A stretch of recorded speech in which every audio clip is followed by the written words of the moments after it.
Nagkasundo ang Amerika at Iran na magtigil putukan sa loob ng 2 linggo. Sa ilalim nito, papayagan na ng Iran ang ligtas na paglalayag sa Strait of Hormuz. Magandang balita lalo kung magpapatuloy dahil bagyang bumaba ang presyo ng krudo habang lumakas ng kaunti ang piso laban sa dolyar. Nakatutok si Joseph Morong. 2 oras bago magpaso ang kanyang deadline para raw pulbusin ng Iran, si US President Donald Trump din ang nag-anunsyo sa kanyang social media account na pumapayag siyang suspindihin ang pag-atake sa Iran ng 2 linggo. Aniya, isa raw itong double-sided ceasefire. Ayon kay Trump, yan daw ay kasunod ng kanyang pakikipag-usap sa mga lider ng Pakistan na namamagitan ngayon sa Amerika at Iran.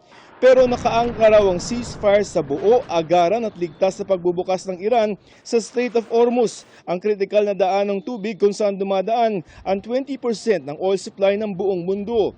Sa pahayag naman ni Iranian Foreign Minister Sayed Abbas Araghchi, sinabi niyang kung titigil ang mga pag-atake sa Iran, hihinto rin ang kanilang militar sa defensive operations. Posible raw ang ligtas na paglayag sa Strait of Hormuz sa loob ng 2 linggo sa pamamagitan ng pakikipag-ugnayan sa kanilang armed forces. Ayon kay Trump, naglatag ng 10-point proposal ang Iran. Sabi niya, workable umano itong basihan para sa negosasyon. Kabilang sa mga kondisyon ng Iran ang pananatili ng kanilang kontrol sa Strait of Hormuz, pag-alis ng lahat ng primary at secondary sanctions na dati nang ipinataw ng Amerika sa Iran, ang pag-alis ng US military sa Middle East at ang tuloy ang pagtigil ng mga pag-atake sa Iran at mga kaalyado nito, kabilang ang Lebanon. Bagamat tinanggihan na noon ng Amerika ang ilan sa mga ito ayon kay Trump, karamihan sa inilatag ngayong proposal ay napagkasundoan na ng 2 panig. Ang Israel susunod daw sa ceasefire. Pero nilinaw ni Israeli Prime Minister Benjamin Netanyahu na hindi kasama ang Lebanon sa kasunduang tigil putukan. Ang anunsyong ceasefire nagresulta naman agad sa pagbaba ng presyo ng krudo sa world market. Mula sa mahigit $100 per barrel, bumagsak ito sa $94. Joseph Morong, Nakatutok, 24 Oras. Bumaba man ang presyo ng krudo sa world market kasunod ng ceasefire? Sabi ng mga eksperto, posibleng matatagalan pa at dahan-dahan bago yan maramdaman sa mga gasolinahan sa Pilipinas. May isa pa kasing dahilan ng pagsirit ng presyo ng langis at hindi pa tiyak kung bababa ang singil. Kung ano yan, alamin natin sa pagtutok ni Salima Refran. Mabilis ang naging epekto sa presyo ng krudo ng deklarasyon ng ceasefire ng Amerika at Iran at pagbubukas ng Iran sa Strait of Hormuz na daanan ng supply ng petrolyo. Mula sa halos $110 per barrel, agad itong bumaba sa $94 to $96. Maganda yan kasi mawawala ng kaunti ang anumang uncertainty o walang katiyakan sa presyo ng langis at sa supply and logistics, particularly doon sa Strait of Hormuz. Pero ayon sa isang dating Energy Secretary, baka tumagal pa bago ito maramdaman sa presyo sa mga gasolinahan sa Pilipinas. Even with Hormuz open, even if we declog the ships that are stuck and all that, you're still talking refinery capacity, you're still talking storage. So para kang naimbudo eh. So you need time to be able to catch up. Diba? So it will take 30, 60, maybe even 90 days for the flows, the logistical flow to normalize. Ayon sa eksperto, ang tawag dito, rocket feather effect. Pag tumakas yan, parang rocket, pero pag bumaba, parang feather, dahan-dahan. Isa sa mga nagpataas ng presyo ng langis ang tinatawag na war risk premium o dagdag na insurance sa mga barkong daraan sa mga war zone. Paniguro ito ng mga barko na may mababawi sila sakaling maapektuhan ng gulo ang barko, ang cargo at ang mga tripulanteng sakay nito. Dati kasi bago nangyari ito, ang rates ng ng tinatawag nating war risk premium ay about 1 to 1.5%. Pero ngayon tumataas ito sa mga between 5 to 7% doon sa buong halaga ng barko.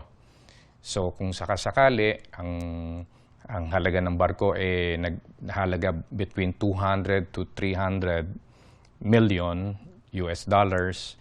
So ang magiging premium nila aabot ng between 5 to 7.5 million to about 15 million. At kahit meron ng ceasefire, hindi pa rin tiyak na ibababa rin ang sinisingil na war risk premium na itinatakda ng Joint War Committee ng mga insurance companies. I don't think the Joint War Committee would be very quick to bring down the threat in the area because it's very temporary. Not unless magkaroon ng permanent resolution yan, then maybe the Joint War Committee can consider lowering the rates. Di may kakailang ang pinakatinamaan ng sobrang pagtaas ng presyo ng langis. Ang mga tsuper na tila nawawalan na ng pag-asa. Matagal pa ng crisis na to. Mas matindi pa to sa pandemic, sir. Kaya wala na siguro pag-asa itong bumaba. Hindi pa po maagad-agad bababa yan po kasi dadaan muna sa sa hirap po eh. Sa ngayon talagang tuloy-tuloy pang taas natin eh. Bababa na daw kasi magkakaroon ng ceasefire. Pero hindi pa kagad na bababa dito sa Pilipinas. Sana pa. Hindi ko po alam. Sana bababa. Sanima Refra, nakatutok, 24 oras. At sa gitna ng tigil putukan, hindi naman daw maaaring bumili ng langis ang Pilipinas para tumaas ang ating oil reserves ayon sa Energy Department.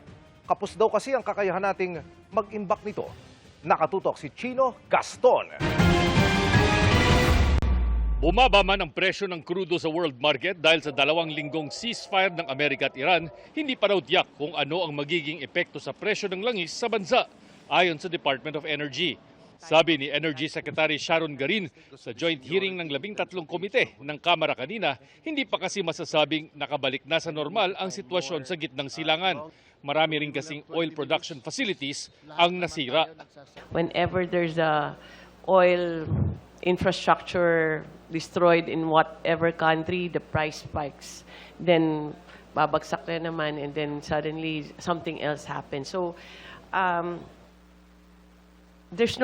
we don't have any visibility of where this will go. And unfortunately, we are so dependent on what's happening there.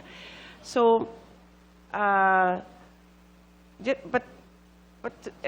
so it could happen, depending on what the two countries do, no?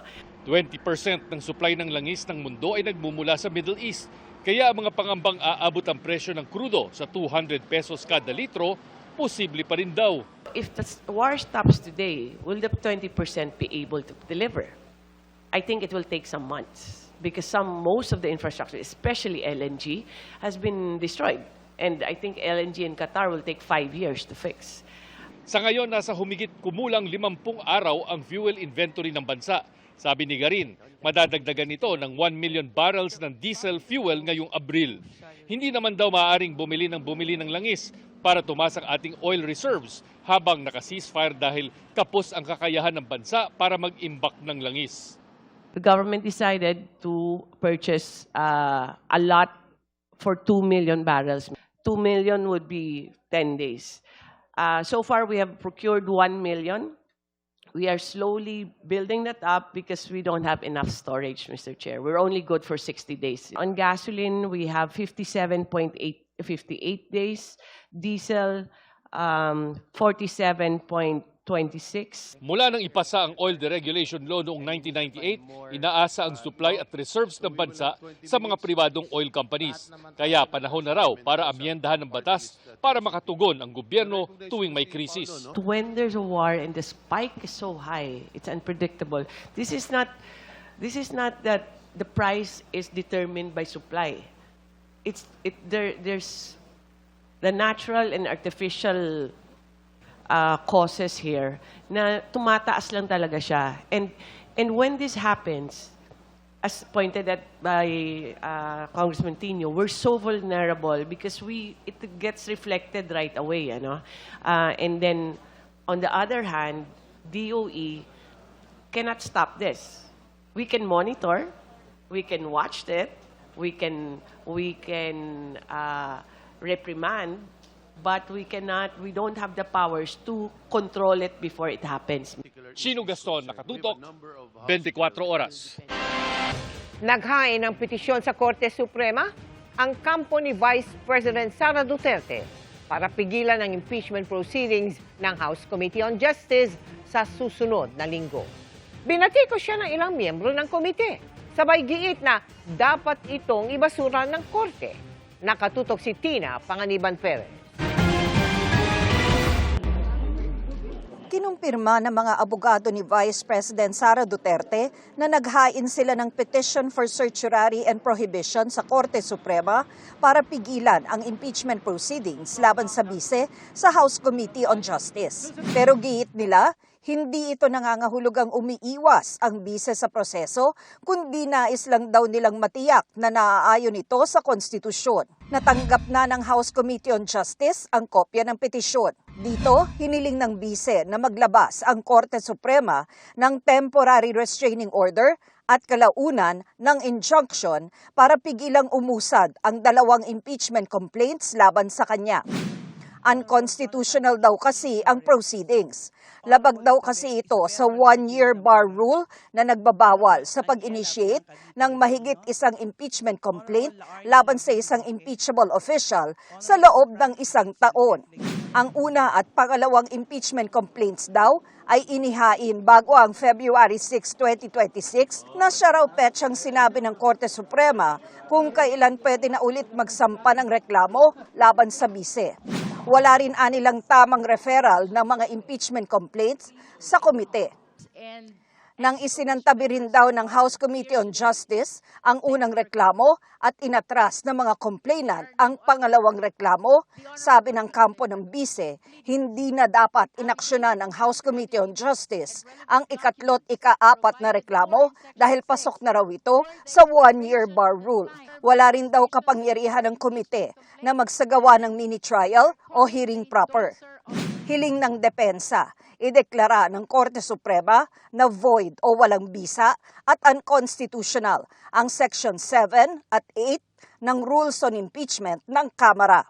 Sa Section 7, nakasaad na kapag natukoy ng House Committee on Justice na may sufficient grounds ang impeachment complaints laban sa isang impeachable official, magsasagawa ito ng hearing kung saan may kapangyarihan ng komiteng magpatawag ng mga testigo at mangalap na mga ebidensya. Sa Section 8, nakasaad na maaaring bigyan ng Kamara ng proteksyon ang isang complainant o testigo sa impeachment proceedings. Binatikos ng ilang miyembro ng House Committee on Justice ang petisyon. Dapat daw itong ibasura ng Korte Suprema. Kabalbalan yan dahil nasa Constitution mismo yon na sinasabi na pagkatapos ng finding ng sufficient grounds ay maghihiring ang Committee on Justice. Nasa Constitution mismo yon. Paano ke-questionin sa Korte Suprema ang Constitution mismo? So, kabalbalan talaga at dapat kagyat na ibasura. Hindi totoo na wala hong valid referral kasi nakita ho ng publiko, nakita ho ng bayan na ang plenaryo po mismo ng Kongreso ang nag-refer sa House Justice Committee nung pong 4 na impeachment complaints. Yung 1-year bar rule, yun, pangalawang panlilin lang na naman po sa mga kababayan po natin yun. Kasi una sa lahat, yung pong 1-year bar rule, umiira lang po yun pagka po meron na pong referral mula sa plenaryo papunta po sa House Committee on Justice. Ang House Committee on Justice tuloy lang sa trabaho. Hanggat walang temporary restraining order mula sa Korte Suprema, wala raw dahilan para hindi nila gawin ang kanilang mandato. Katunayan, nagpalabas ang House Committee on Justice ng subpoena kay Securities and Exchange Commission Chair Attorney Francis Edralin Lim na pinahaharap sa April 14 hearing ng komite. Pinagsusumite rin siya ng mga dokumento ng 10 kumpanyang konektado umano sa bise at sa asawa nitong si Attorney Manasseh Carpio. Sinapina rin si Philippine Statistics Authority Undersecretary Claire Dennis Mapa at pinagsusumite ng original copies ng birth, marriage at death certificates ng mga inilista ng Office of the Vice President at ng DepEd na tumanggap ng confidential funds. Formal na rin sumulat ang komite kay Manila Regional Trial Court Presiding Judge Alma Crispina Collado Lacorte para payagang tumestigo sa hearing sa Kamara si Ramil Madriaga na nagpakilalang dating aide at umano'y bagma ng bise. Si Madriaga ay kasalukuyang nakadetine dahil sa kasong kidnapping. Ang hiling ng komite, pinagbigyan ng korte. Ramil Madriaga has been ordered to appear by the court itself on the 14th from 8 a.m. to 5 p.m. Ang Supreme Court kinonsolidate ang mga petisyon ni Vice President Duterte at ni Attorney Israelito Torion at iba pang abogado. Inutusan din ng Korte Suprema ang House Justice Committee na sumagot sa mga petisyon sa loob ng 10 araw, pero wala pang inilabas na TRO. Tina Panganiban Perez, Nakatutok, 24 Oras. Umabot na sa mahigit 24,000 individual ang nahuli sa Metro Manila dahil sa paglabag sa iba't ibang ordinansa. Ayon sa NCRPO, pinakamarami yung mga nagiinuman at nagsisigarilyo sa pampublikong lugar. Patuloy rin ang kampanya kontra illegal na droga. Nakatutok si Bam Alegre. Patay ang isang lalaki matapos umanong tumalon mula sa bintana sa ikalawang palapag ng isang bahay. Ayon sa Taguig Police Station 9, tumakas siya nang maaktuhan siya at 4 na kasamahang gumagamit ng illegal na droga sa isinagawang anti-criminality patrol at Oplan Galugad. Nakuha sa kanilang 5 sachet ng hinihinalang shabu na nagkakahalaga ng 27,000 pesos. Naisugod pa sa ospital ang lalaki pero binawian din siya ng buhay. Umamin ang isa niyang kasama sa paggamit ng droga pero tumangging magbigay ng pahayag ang iba. Bigla may gumalabog doon sa kabila po ng bahay sa gilid. Hindi ko na nawala kung ano po nangyari dahil huli na po ako nila eh. Hindi man kami ng droga. Sa Parañaque City, 2 lalaki naman ang arestado matapos din mahulihan umano ng shabu. Depensa ng isa, hindi nila alam na may droga sa bahay na kanilang tinitirahan. Sa bahay nito ng tito ko. Sa Tramo Street sa Pasay, may mahigit 100 ding sinita at inaresto dahil sa paglabag umano sa ilang ordinansa. Kabilang sa kanila ang 3 na nadiskubreng may arrest warrant at ilang menor de edad. Dito sa warning, yung first offense, umabot ng third offense, pinapatawag na yung parents at saka tinitikitan. No? Hindi na sila nakunan ng pahayag. Nag-iyakan naman ng ilang kabataan ng damputin dahil pa rin sa paglabag sa curfew at ibang ordinansa sa Maynila. Pero hindi pa man nakakaalis papunta sana sa tanggapan ng Manila Department of Social Welfare, bigla na lang hinimatay ang isa. Ayon sa MDSW, posibleng nahirapan siya huminga dahil walang sapat na ventilation sa loob ng sasakyan. Agad naman siyang dinala sa ospital. Napasugod sa istasyon ng pulisya ang ilang kaanak ng mga menor de edad tulad ng tindera si Beth. Dinampot ang kanyang 12 anyos na anak na nagtitiktok lang daw sa tapat ng barangay. Sa Ermita Police Station, umabot sa mahigit 200 ang nahuli dahil sa iba't ibang paglabag. Ang kusinerong si alias Tony, kinwestiyon ng pagkakahuli sa kanya habang nasa labas ng restaurant. Oras ng break time ko, so iniilawan ako na hindi ko naman alam. Bigla akong dinampot. Sana yung gawin nila maayos naman. Wala po kaming dinadampot na walang violation. Ang tricycle driver namang ito, inaresto matapos mahulihan ng pinatuyong dahon ng marijuana. Hindi naman ganoon karami ang nahuling lumabag sa ordinansa sa Tondo, partikular sa area na sakop ng Rahabago Police Station. Maliit na ito kumpara nung unang sabak natin doon sa ating implementations ng ordinansa. Ang senior citizen na si Mang Danilo, hinuli dahil bukod sa pag-inom umano sa tapat ng bahay, nakasuot pa ng tinabas na uniforme ng AFP. Bahala po sila. Kung ikukuling nila ako o hindi. Meron din mahigit 50 individual na nahuli sa Moriones Police Station. Inaalam pa ng MPD kung ilan na may warrant of arrest at kung sino ang dapat bigyan ng warning o pagmultahin. Sa Quezon City naman, 3 kabataan ang nahuli na nagiinuman sa labas ng kanilang bahay. Umabot sa 30 menor de edad ang dinala sa outpost dahil sa paglabag sa curfew. May 5 ring sinita dahil walang suot pang itaas. Sa Kamuning, 13 ang natikitan dahil sa paglabag sa iba't ibang ordinansa at may 4 pang menor de edad na sinita dahil pagala-gala sa kalsada kahit 10 oras ng gabi. Hindi na sila nakunan ng pahayag. Umabot naman sa mahigit 600 ang sinita at hinuli sa Oplan Galugad kagabi sa Pasig. Mahigit 400 dito ang mga lumabag sa city ordinances. Lampas 200 ang traffic violators at may nahuli pa dahil umano sa illegal na droga at 3 iba pang wanted. Ang karamihan na nahuli natin dito isang half naked. Siguro dala na rin ito ng medyo painit na yung panahon. Halos ganyan din ang higit 100 nahuli at nasita sa Marikina. This time, ini-intensify natin ang ating operation by utilizing or maximizing our personnel at of course tinatap din natin ang support ng barangay. Bam Alegre, nakatutok 24 oras. Hindi pa nga na masyadong nakakabangon sa epekto ng andap. Dulot ng amihan season noong nakaraang buwan, panibagong kalbaryo na naman ang kinakaharap ng mga magsasaka sa Benguet. Umaaray naman sila ngayon sa pagkalugi sa mahal ng langis. Mula sa La Trinidad, nakatutok live si Ian Cruz. Ian? Yes, Mel, sobra kasi ang supply pero napakakonti ng demand. Kaya naman marami sa mga magsasaka dito sa Benguet ang napipilitan ng ibenta ng palugi ang mga inanin nilang gulay. Yung iba naman na hindi makabenta ng ani, ipinamimigay na lang.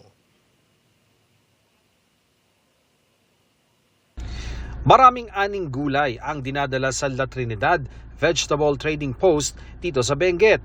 Pero kung anong dami ng ibinabagsak na gulay ng mga magsasaka, siya namang tumal ng bentahan. Kaya ang ilan, tanggap na lang ang pagkalugi.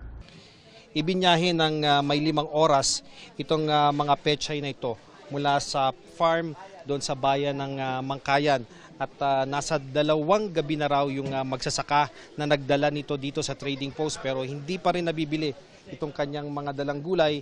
Kaya ang pasya niya ay umalis na lamang dito at ipamigay na lamang ng libre itong mga gulay kaysa masayang.